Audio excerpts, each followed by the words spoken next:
नमस्कार साथियों, स्वागत है आप सभी का आपके अपने YouTube channel bound to education में। मैं आप सभी का स्वागत करता हूं आज के इस नए वीडियो में। दोस्तों, आज का ये वीडियो जैसे सिलेबस असिस्टेंट के सभी स्टूडेंट्स के लिए बहुत अधिक महत्वपूर्ण होने वाला है, क्योंकि आज के इस वीडियो में जैसे सिलेबस असिस्टेंट पेपर 1 से संबंधित हिंदी के प्रश्नों को देखेंगे और जानेंगे आपके आने वाले परीक्षा में हिंदी में किस प्रकार के सवाल बनेंगे। दोस्तों, पेपर 1 को क्वालिफाई करना बहुत अधिक आवश्यक है। पेपर 1 को अगर आप क्वालिफाई नहीं करते हैं तो पेपर 2 आपका जांच नहीं होगा। और पेपर 1 में 50 क्वेश्चन हिंदी करेंगे और 50 क्वेश्चन अन्य सब्जेक्ट जैसे कि इंडियन जीके, झारखंड जीके, उसके बाद रीजनिंग, कंप्यूटर ज्ञान, इन सभी से मिलाकर के 50 क्वेश्चन रहेंगे। तो सबसे आसान है हिंदी को क्वालिफाई करना। हिंदी में 50 क्वेश्चन रहते हैं, 50 में ओनली आप 30 प्लस क्वेश्चन सही कर देते हैं तो आराम से आप उधर 2-4 क्वेश्चन तुक्का लगाकर भी सही कर देंगे। तो हिंदी को थोड़ा सा पढ़ के जा सकते हैं, क्योंकि हिंदी बहुत ही आसान होता है। हिंदी पढ़ के आप आराम से क्वालिफाई कर जाएंगे। हम लोग जानेंगे जेएसएससी में किस प्रकार के हिंदी के सवाल पूछे जाते हैं और इसी प्रकार के क्वेश्चन आपके आने वाले परीक्षा में भी पूछे जाएंगे। तो चलिए आज के इस वीडियो को शुरू करते हैं। अगर आप चैनल पर नए हैं, अभी तक चैनल को सब्सक्राइब नहीं किए हैं तो इसे जरूर सब्सक्राइब कर दे, और अगर आपने इस वीडियो को अभी तक लाइक नहीं किया है तो इसे जरूर लाइक कर दे। बहुत कोई स्टूडेंट ऐसे हैं जो कि रेगुलरली वीडियो वॉच करते हैं लेकिन फिर भी सब्सक्राइब नहीं करते हैं। देखिए दोस्तों, सब्सक्राइब करने में पैसे नहीं लगते हैं, लेकिन आप अगर सब्सक्राइब करते हैं हमें थोड़ा सा मोटिवेशन फील होता है और आगे आपका जो कोर्स है जल्द से जल्द कंप्लीट कराने का प्रयास करेंगे। अभी तो ज़्यादा समय नहीं है, फिर भी जितना हो सके हम आपका कोर्स को कंप्लीट कराने का प्रयास करेंगे। तो चलिए दोस्तों, आज के इस वीडियो में यहाँ से स्टार्ट करते हैं।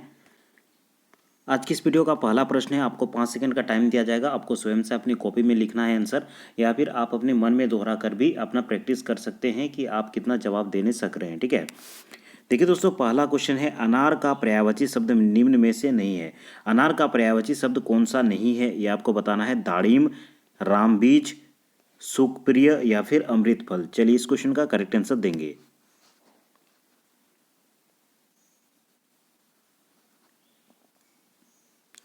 तो इस क्वेश्चन का करेक्ट आंसर हो जाएगा ऑप्शन डी, अमृत फल। ठीक है, अनार का पर्यायवाची ये तीनों ही हो जाएगा। दाड़िम भी कहा जाता है, रामबीज भी कहा जाता है, सुप्रिय भी कहा जाता है, लेकिन डी जो है ये आपका करेक्ट आंसर नहीं होगा। पर्यायवाची शब्द से आपके 2 प्रश्न आएंगे, इसे आप याद रखेंगे। ठीक है, अब चलिए आगे चलते हैं, नेक्स्ट क्वेश्चन को देखते हैं। नेक्स्ट क्वेश्चन है, देखिए दोस्तों, जब नौकरानी घर में नहीं थी तब चोरी हो गई। यह वाक्य किस प्रकार का वाक्य है, ये आपको बताना है। मिश्र वाक्य है, संयुक्त वाक्य है या फिर सरल वाक्य है, उपरोक्त में से कोई नहीं। चलिए इस क्वेश्चन का करेक्ट आंसर देंगे। इस क्वेश्चन का करेक्ट आंसर क्या होगा?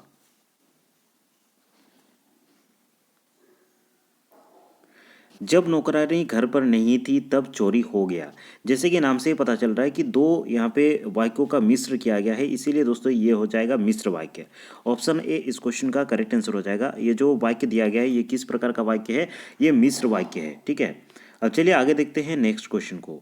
नेक्स्ट क्वेश्चन देखिए दोस्तों, तत्सम शब्द का चयन आपको करना है। तत्सम, तद्भव, देशज, विदेशज, संकर, ये कुछ कुछ टर्म है जो कि आपको याद रखने बहुत अधिक इंपॉर्टेंट है। इससे पहले भी मैंने इस सब के बारे में पढ़ाया था। दोस्तों, तत्सम शब्द का आपको सही चुनाव करना है। कूप, पत्ता, घी या फिर गांव।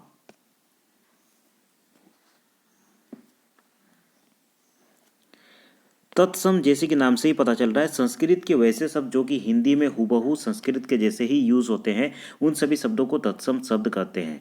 तद्भव शब्द अर्थात कि जो संस्कृत के शब्द हिंदी में आए हैं और उसका रूप जो है समय अंतराल में परिवर्तन हो गया है, वैसे शब्दों को हम लोग तद्भव शब्द कहते हैं। तो इस क्वेश्चन में पूछा गया था कि तत्सम शब्द किसे कहा जाता है, माफ कीजिएगा, तत्सम शब्द कौन सा है ये चयन करना था। ऑप्शन ए आपका करेक्ट आंसर हो जाएगा। कूप जो है ये तत्सम शब्द है। ऑप्शन ए इस क्वेश्चन का करेक्ट आंसर होगा। ठीक है, अब चलिए देखिए दोस्तों, नेक्स्ट क्वेश्चन है, निम्न में से सही वर्तनी का आपको चयन करना है। कौन सा सही वर्तनी है, अर्थात कि कौन सा सही स्पेलिंग है, ये आपको बताना है। मृतिका, मृतिका, देखिए मृतिका का स्पेलिंग कौन सा सही है। चलिए इस क्वेश्चन का करेक्ट आंसर आप सभी देखेंगे, देंगे या फिर अपने कॉपी में लिखेंगे। तो दोस्तों इस क्वेश्चन का करेक्ट आंसर हो जाएगा ऑप्शन डी। ठीक है, ऑप्शन डी इस क्वेश्चन का करेक्ट आंसर हो जाएगा। मृतिका का सही वर्तनी देखिए ऑप्शन डी क्वेश्चन का करेक्ट आंसर होगा। चलिए दोस्तों नेक्स्ट क्वेश्चन को देखते हैं। अति जोड़ आचार, इसका आपको संधि करना है। संधि विच्छेद से 2 से 3 क्वेश्चन आएंगे, मिनिमम समझ करके चलिए। 2 क्वेश्चन रहते हैं संधि करने के लिए या फिर संधि विच्छेद करने के लिए कहा जा सकता है। अति जोड़ आचार का आपको संधि यहाँ पे बताना है। अत्याचार, अत्याचार, अत्याचार या फिर अत्याचार। चलिए इस क्वेश्चन का करेक्ट आंसर देंगे।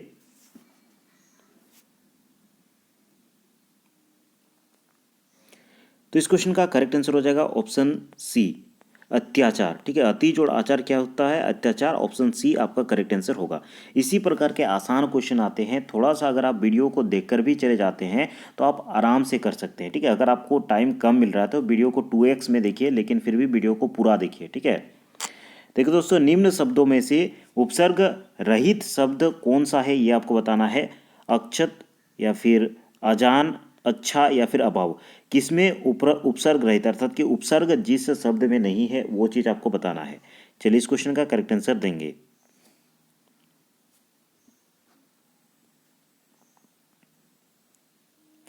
तो अच्छा जो है इसमें उपसर्ग नहीं है, ऑप्शन सी इस क्वेश्चन का करेक्ट आंसर होगा। ठीक है, जैसे कि अक्षत, अ जोड़ छत आप कर सकते हैं, यहाँ पे अ उपसर्ग हो जाएगा, उपसर्ग जो कि शब्द के पहले लगता है।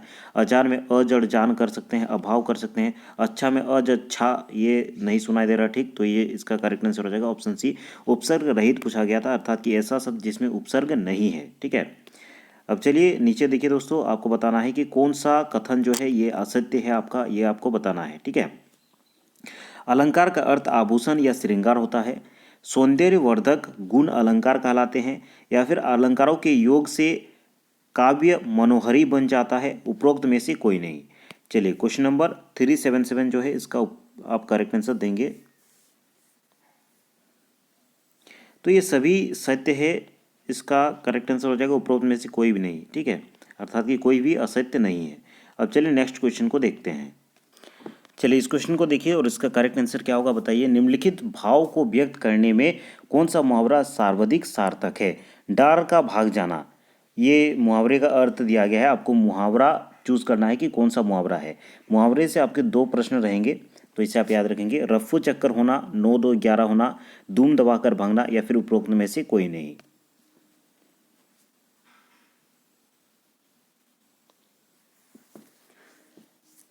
तो डर कर भाग जाना, ये दुम दबाकर भाग जाना, ये हो जाएगा ऑप्शन सी। ठीक है, दुम दबाकर भाग जाना, इसका आपका ये अर्थ हो जाएगा डर कर भाग जाना। अब चलिए नेक्स्ट क्वेश्चन को देखते हैं। देखिए दोस्तों, नेक्स्ट क्वेश्चन नीचे दिया गया है। हिंदी वर्णमाला का समूह मूलतः कितने भागों में बांटा गया है? हिंदी जो वर्णमाला है उसका समूह को कितने भागों में बांटा गया है, ये आपको बताना है। 3 भागों में, 4 भागों में, 2 भागों में, या फिर 1 भागों में। चलिए क्वेश्चन नंबर 382 जो है इसका करेक्ट आंसर आप सभी देंगे। तो इस क्वेश्चन का करेक्ट आंसर हो जाएगा वर्णमाला के समूह जो है ये 2 भागों में बांटा गया है। ठीक है, ऑप्शन सी आपका करेक्ट आंसर हो जाएगा। स्वर और व्यंजन 2 भागों में बांटा जाता है, ऑप्शन सी आपका करेक्ट आंसर होगा। इसी प्रकार का आसान क्वेश्चन पूछे जाएंगे। जो भी इंपॉर्टेंट क्वेश्चन है जेएसएससी के दृष्टिकोण से सभी मैं आपको अच्छे से करवा दे रहा हूँ। चलिए इस क्वेश्चन का करेक्ट आंसर दीजिए। शुद्ध वाक्य का आपका चयन करना है। कौन सा शुद्ध वाक्य है? मैं सकुशल पूर्वक घर पहुँच गया, माननीय मंत्री जी आ रहे हैं, आकाश बहुत ऊंचा है, या फिर वह खाई बहुत नीची थी। कौन सा वाक्य शुद्ध है यह आपको बताना है, शुद्ध वाक्य का चयन करना है। तो इस क्वेश्चन का करेक्ट आंसर आप सभी देंगे। तो ये जो क्वेश्चन है इस क्वेश्चन का करेक्ट आंसर हो जाएगा आपका ऑप्शन बी जो है ये शुद्ध वाक्य हो जाएगा, माननीय मंत्री जी आ रहे हैं। ऑप्शन बी इस क्वेश्चन का करेक्ट आंसर हो जाएगा, ऑप्शन बी। शुद्ध वाक्य का चयन करना था तो ऑप्शन बी आपका करेक्ट आंसर होगा। ठीक है, अब चलिए आगे बढ़ते हैं और नेक्स्ट क्वेश्चन को देखते हैं। तत्सम शब्द का आपको चयन करना है। चलिए बताइए कि इसमें कौन सा तत्सम शब्द है। जैसा कि मैंने कहा तत्सम शब्द अर्थात कि तत्सम, उसी के जैसा, अर्थात कि संस्कृत में जैसा उपयोग होता है हिंदी में ही उसका हुबहू उपयोग करते हैं, तो उसको हम लोग तत्सम शब्द कहते हैं। तो कौन सा तत्सम शब्द है ये आपको बताना है। ऑप्शन देख लीजिए, घर है, पत्ता है, अहीर है, या फिर धृत है। चलिए इस क्वेश्चन का करेक्ट आंसर आप सभी बताएंगे।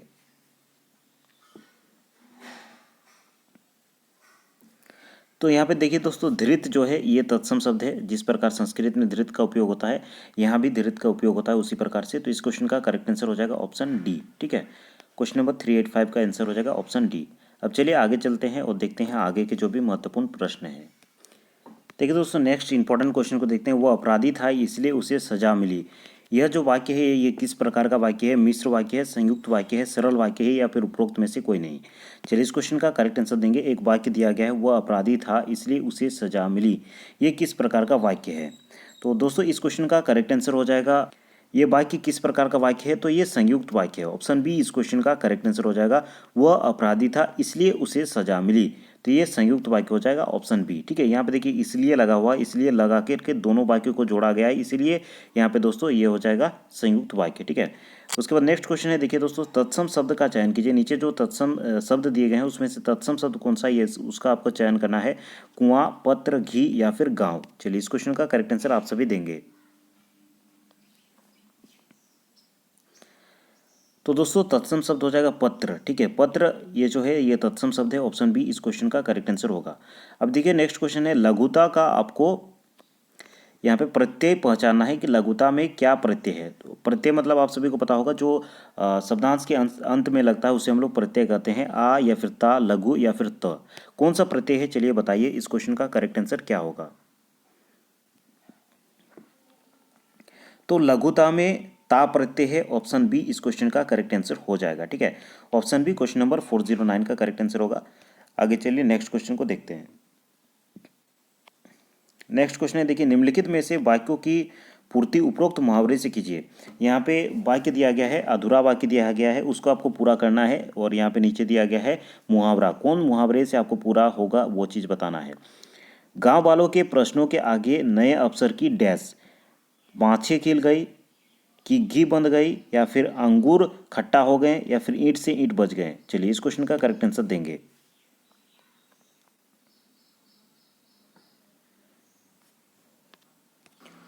तो ये सेंटेंस पूरा करना था उपयुक्त मुहावरे का चयन करके। तो गांव वालों के प्रश्नों के आगे अफसर की घी बंध गई। ठीक है, वो अफसर जवाब देने नहीं पा रहा था, उसको घी बंध गई। ठीक है, वो चुपचाप हो गया।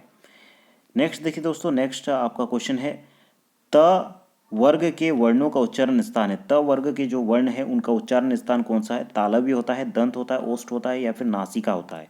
चलिए इस क्वेश्चन का करेक्ट आंसर देंगे।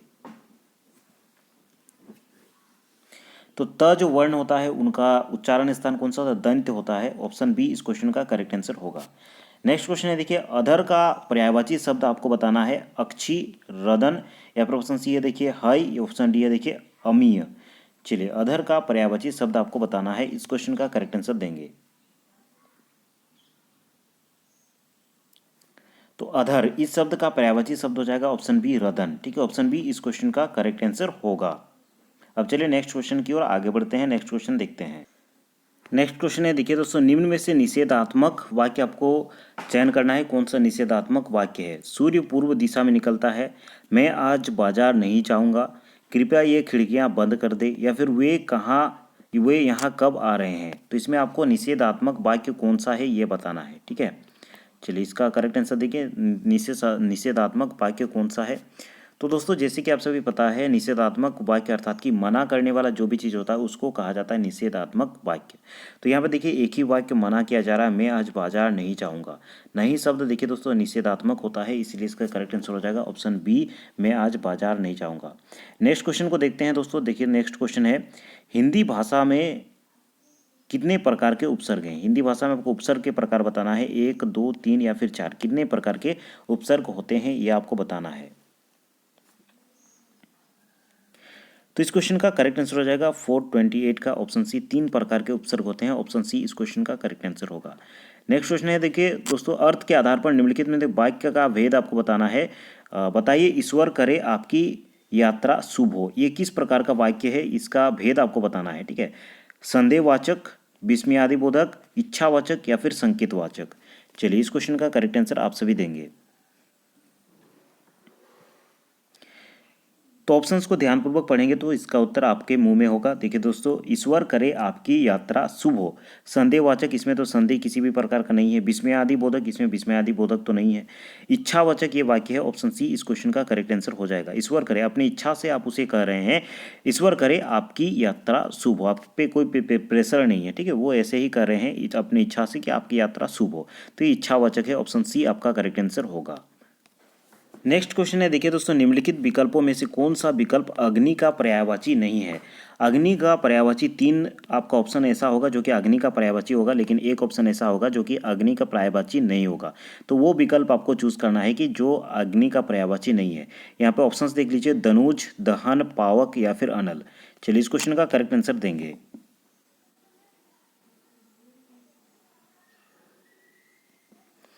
तो इस क्वेश्चन का करेक्ट आंसर हो जाएगा ऑप्शन ए धनुज। ठीक है, धनुज जो है ये अग्नि का पर्यायवाची नहीं है, जबकि दहन हो गया, पावक हो गया या फिर अनल हो गया, ये तीनों ही पर्यायवाची होते हैं अग्नि के, लेकिन धनुज जो है ये पर्यायवाची नहीं होते हैं। ऑप्शन ए इस क्वेश्चन का करेक्ट आंसर आपका होगा।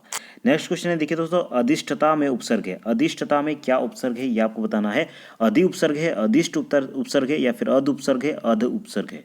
इस क्वेश्चन का करेक्ट आंसर देंगे अधिष्ठता में क्या उपसर्ग है, इस क्वेश्चन का करेक्ट आंसर देंगे। तो दोस्तों इस क्वेश्चन का करेक्ट आंसर हो जाएगा अधि उपसर्ग है अधिष्ठता में। ठीक है, अधिष्ठता में क्या उपसर्ग है, अधि उपसर्ग है। ऑप्शन ए इस क्वेश्चन का करेक्ट आंसर होगा। नेक्स्ट क्वेश्चन है, देखिए दोस्तों, कोप का विपरीतार्थक इसमें आपको बताना है। कोप का क्या विपरीतार्थक होगा, क्रोध, रीझना, कृपा या फिर शांत। कोप का विपरीतार्थक बताना है, इसका विलोम शब्द बताना है। चलिए इस क्वेश्चन का करेक्ट आंसर देंगे। तो कोप का विपरीतार्थक हो जाएगा कृपा। ठीक है, उसका उल्टा हो जाएगा कृपा, या फिर कृपा का उल्टा होता है विपरीतार्थक होता है कोप। ऑप्शन सी इस क्वेश्चन का करेक्ट आंसर होगा। चलिए नेक्स्ट क्वेश्चन को देखिए, मैंने एक कृशकाय व्यक्ति को देखा। कृश शब्द का उचित विलोम है, यहाँ पे कृश शब्द का जो विलोम यहाँ पे इस सेंटेंस में, मैंने एक कृशकाय व्यक्ति को देखा, इसमें आपका जो कृश शब्द आया है इसका विलोम शब्द क्या होगा, स्थूल, दृढ़, हृष्टपुष्ट या फिर कठोर।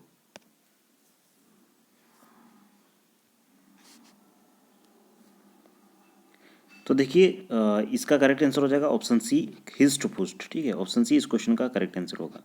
नेक्स्ट क्वेश्चन है, देखिए दोस्तों, निम्नलिखित में से किसके नाम प्रायः पुल्लिंग होते हैं। किसका नाम प्रायः पुल्लिंग होता है ये आपको बताना है। भाषाओं के नाम, नदियों के नाम, दिनों के नाम या फिर तिथियों के नाम। स्त्रीलिंग पुल्लिंग से दो क्वेश्चन आ रहे हैं आपके, इसलिए इसको थोड़ा सा ध्यानपूर्वक देखिएगा। निम्नलिखित में से किसका नाम प्रायः पुल्लिंग होता है ये चीज़ आपको बताना है। चलिए इस क्वेश्चन का करेक्ट आंसर देंगे।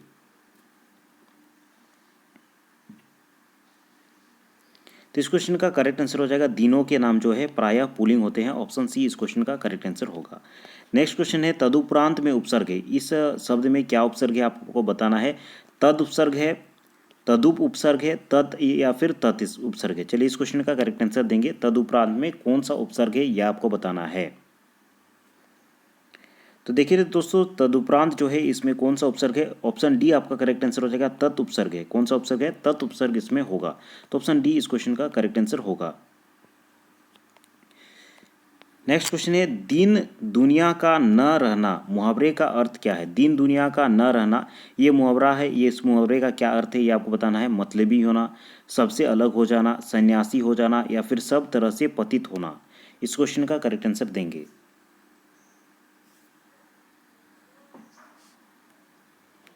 तो दोस्तों इस क्वेश्चन का करेक्ट आंसर हो जाएगा सब तरह से पतित हो जाना, मतलब सब तरह से उनका सब कुछ खत्म हो जाना, उसको कहा जाता है दिन दुनिया में, दिन दुनिया का ना रहना। ठीक है, अब चलिए नेक्स्ट क्वेश्चन को देखते हैं। जिसके समान कोई दूसरा ना हो उसको क्या कहा जाता है। अद्वितीय, असाध्य, अन्यतम या फिर अपरिमेय। चलिए इस क्वेश्चन का करेक्ट आंसर देंगे। जिसके समान दूसरा कोई नहीं हो उसको क्या कहा जाता है। इस क्वेश्चन का करेक्ट आंसर आप सभी बताएंगे। तो जिसके समान दूसरा कोई नहीं हो उसको कहा जाता है अद्वितीय। ऑप्शन ए आपका करेक्ट आंसर हो जाएगा। जिसके समान कोई नहीं हो उसको कहा जाता है अद्वितीय। ऑप्शन ए आपका करेक्ट आंसर होगा। ठीक है, नेक्स्ट क्वेश्चन है, देखिए दोस्तों, प्रेरणार्थक की दृष्टि से शुद्ध वाक्य कौन सा है ये आपको बताना है। यहाँ पे कुछ कुछ वाक्य दिए गए हैं, इसको ध्यानपूर्वक पढ़िए और बताइए कि इस क्वेश्चन का करेक्ट आंसर क्या होगा। मकान मालिक ने पुलिस से किराएदार को बाहर निकाल दिया। पुलिस द्वारा मकान मालिक ने किराएदार को बाहर निकाल दिया। या फिर ऑप्शन सी है, देखिए, मकान मालिक ने पुलिस द्वारा किराएदार को बाहर निकाल दिया। या फिर लास्ट ऑप्शन है, देखिए दोस्तों, पुलिस से किराएदार को बाहर निकाल दिया मकान मालिक ने। तो कौन सा आपका शुद्ध वाक्य है ये आपको बताना है।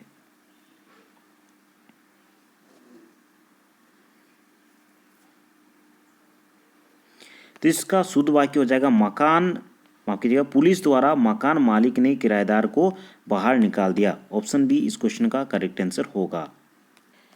नेक्स्ट क्वेश्चन है, देखिए, निम्न में से तत्पुरुष समास कौन सा है ये आपको बताना है। राजमहल, नीलकमल, भूखा प्यासा या फिर चौराहा। तत्पुरुष समास कौन सा है।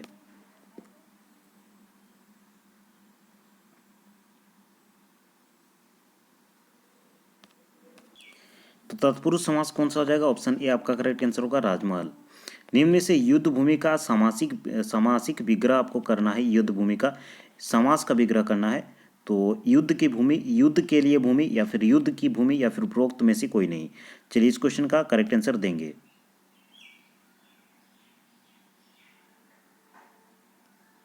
तो इस क्वेश्चन का करेक्ट आंसर हो जाएगा ऑप्शन बी, युद्ध के लिए भूमि। युद्ध भूमि मतलब युद्ध के लिए भूमि, ये समास विग्रह होगा ऑप्शन बी। ठीक है, उसके बाद आगे बढ़ते हैं और नेक्स्ट क्वेश्चन को देखते हैं। नेक्स्ट क्वेश्चन है, देखिए, कारक के कितने प्रकार होते हैं, ये आपको बताना है। 6 प्रकार है, 8 है, 7 है या फिर 9 है। हिंदी में कारक के प्रकार आपको बताना है कितने होते हैं। तो कारक के कितने प्रकार होते हैं, बचपन से आप सभी पढ़ रहे होंगे, ऑप्शन बी आपका करेक्ट आंसर होगा। नीचे देखिए नेक्स्ट क्वेश्चन है, रातों रात पेड़ों की कटाई हो गई, रेखांकित पद में कौन सा समास है। इसमें जो ये है रातों रात पेड़ों की कटाई हो गई, इसमें कौन सा पद है ये आपको बताना है, कौन सा समास है ये आपको बताना है। अव्ययभाव समास, तत्पुरुष समास, बहुब्रीहि समास या फिर कर्मधारय समास।